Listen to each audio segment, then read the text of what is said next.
This particular night, things were pretty normal. That's just that a person didn't stay focused. Everything was down and you could just feel a steel in the air. It was like you could just know something was wrong. It's the worst thing I've ever seen in my life. Useless. It shouldn't have happened. I've got an image burned into my mind that'll probably be there forever. Someone lost their life for nothing. We lost a friend, and he's missed. Folks miss Eddie.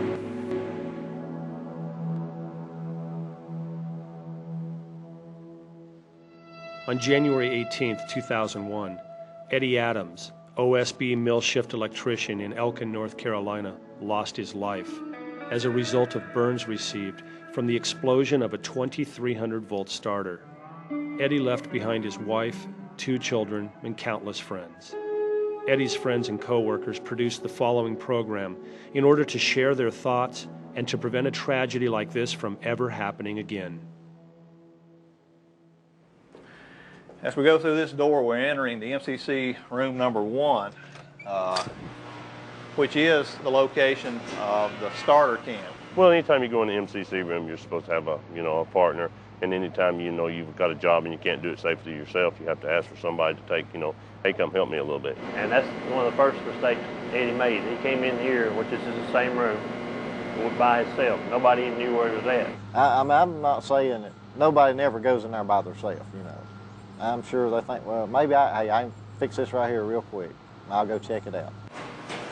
As we come through the MCC room, we have most of our 480-volt cans located in this area. As we get down further toward the end of the MCC room, all of our 2300-volt and high voltage type of starter cans are located down in this area. They had an issue with the hog motor cutting out, and that's what Eddie was working on at the time of the fatality. Hog grinds up our bark and waste material. The hog was down, and the hog had failed. It wasn't a tremendous upset condition. It wasn't a life or death situation. It wasn't something that was so critical to the process that it had to be done right now. This is the actual starter can that Eddie came to work on. As you can see, it's no longer in operation. When we were at the point that we were able to go ahead and start putting the equipment back online, this was damaged to the point that we couldn't use it any longer. When Eddie came in to work on this piece of equipment, he had to have pulled the handle down on the starter to do a lockout. This particular piece of equipment, you can't open the door unless you disconnect the breaker. There's no way that you can open that can without throwing the disconnect down. You can't do it. So he throwed it down. He did that part right. But once he got in there, he throwed the breaker back up. So then it was live. When he did that, he used a multimeter and was using a multimeter, and we feel like that maybe he was trying to check the fuses to see if he had a blown fuse. He thought he was on 600 volt, had a 600 volt meter, put it across phases of a 2300 volt system. Even though it was marked all over it, and there were all kinds of indicators used in a 2300 volt panel, he didn't recognize it. You can't check 2300 volts with a 1000 volt meter. As he attempted to do that, whatever he did inside this box created an arc with an explosion. And as the explosion, or as the starter exploded, of course a ball of fire came out into Eddie's face. We found Eddie's hard hat here on the floor, along with his multimeter that had blown up. It had melted. We know that from the impact that Eddie was slammed into this cabinet here. We also found evidence of some tissue and some hair on this panel itself. When the explosion took place, every light in the mill went off, so we feel like it was probably dark in here for a few seconds, and Eddie was on fire. The dryers started on fire. They got fire suppression signals that the suppression system was activated. No one knew what had happened. Most people assumed there'd been a power outage. Well, there had been. But immediately no one understood that that power outage is because the circuit was shorted through Eddie Adams. Eddie turned at that point and went in this direction. There was a small table type device sitting here, and it appears as though Eddie either slipped or bumped into the table. We found his watch, we found some coins and some bits of clothing laying on the floor here. So it appears as though Eddie might have slipped and stumbled into this table. He got up and went in this direction, starting towards this door. And we feel like that Eddie realized that he was not going to be able to get out this door. So he turned and started back in this direction. There was a roll-around toolbox sitting here with some plastic covers over the top. And as Eddie went by, he swiped that top, and it actually melted the covers there. He also started on through here, and again, we found bits and pieces of clothing throughout this area. He opened this door and went out into the blending area. It's pretty obvious to tell what he did.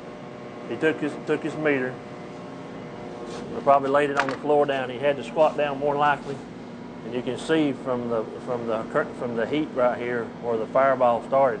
He put his meter on there just like that. As soon as he did it, that was it. It blowed. The fireball blowed right there between them. And you can see the heat where it's melted the fuse. It's actually welded the fuses. Here is welded the stabs together. All the fireball was right here in front of his face. And when it blowed up, and the energy from that fireball caught him on fire. And the rest is pretty much history. This guy was burnt plumb out of his clothes. I mean, there was a T-shirt band, the waistband in his belt was all that was on him. I mean, that was all that was on him. He took it upon himself to go in and try and do the last steps of troubleshooting before making a decision to change the motor. And for whatever reason, what he was working on was not foremost in his mind at that time. And what he was doing was not communicated to others, and others didn't ask questions of Eddie. I think in this case we had somebody who was really anxious to help. As the pastor said at the service, Eddie would drop anything to help you. If you needed some help, he would drop whatever he's doing and come over and help you. He'd do that at home, he'd do that in the community, he'd do that all the time. And I think that behavior of I'll run and fix it, I'll take care of it, because I know what to do, I'll run in there and I'll fix it, is a behavior that we have to watch. As he came through the door, it appears as though he slipped again. We also found some fluids, body fluids, some skin, and again, pieces and parts of his clothing. He proceeded to go up next to the form line and down the form line. And of course, as he was going down the form line, it was still dark. And in different spots along the form line here, we found bits and pieces of his clothing. You know, some of them told me that they had seen him from across the mill, and seen something that was on fire, and thought, well, what is that on fire? And then go to look at it and see that it is somebody. After they put the fire out on Eddie's body, they brought him into the first aid room here, where they started to administer first aid. Of course, at this time also, a control room operator was on the phone with the emergency response organizations in the area. Every time the phone rings now after 9 o'clock in the evening, the fear of God runs right through me, because it could be the same phone call again. And boy, that's a phone call that nobody ever wants to get. Jeff and I drove over to Kathy's house. We had to call Kathy from the driveway, inform her that we needed to talk to her. Eddie was conscious, and he was still focused and was able to talk with our first responders and with the EMTs. And really, until we got to Winston and talked to the doctors down there and kind of seen how the trauma team acted when we got to him, or when they got to him, I knew then that this is pretty grim. As he talked with the EMTs that transported him to Winston-Salem, he also told them that he thought he was on 440 or 480, and that he had really screwed up big time. Carelessness, really. it was something that you just don't rush into. Anytime you're dealing with electricity, you just don't rush into it. You almost have to try to get hurt. You have to do something that violates the policy, something that violates common sense. You know, you have to do something totally off the wall to get hurt. Again, Eddie was alert and was able to talk with the EMTs as they were transporting him to the hospital. And the next day, Eddie died.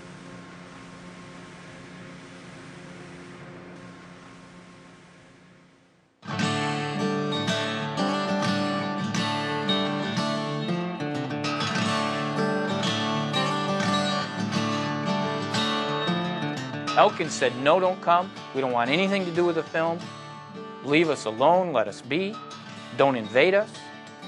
And when they thought about it and they realized that there might be a little window to help the rest of the company and the people we care about from going through this, they said, okay, I'll take some more pain. If by doing the video, if we can prevent one mill or one person from having a tragic event similar to this one, then it's been worthwhile. But I thought maybe if I could just say anything to help somebody in safety, just think twice about something before you do it.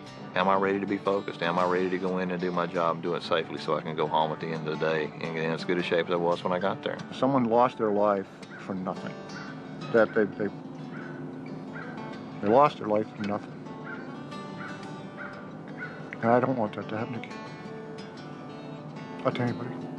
Not at my facility or anybody else's facility.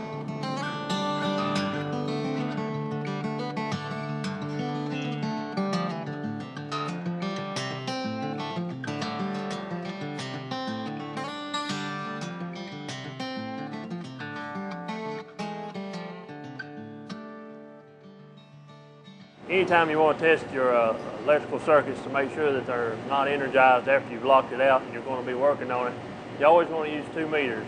One, you use the tick tracer right here, and if below 600 volts, you can hold it without the hot stick. But when you go above 600 volts, you need to hold it with the hot stick.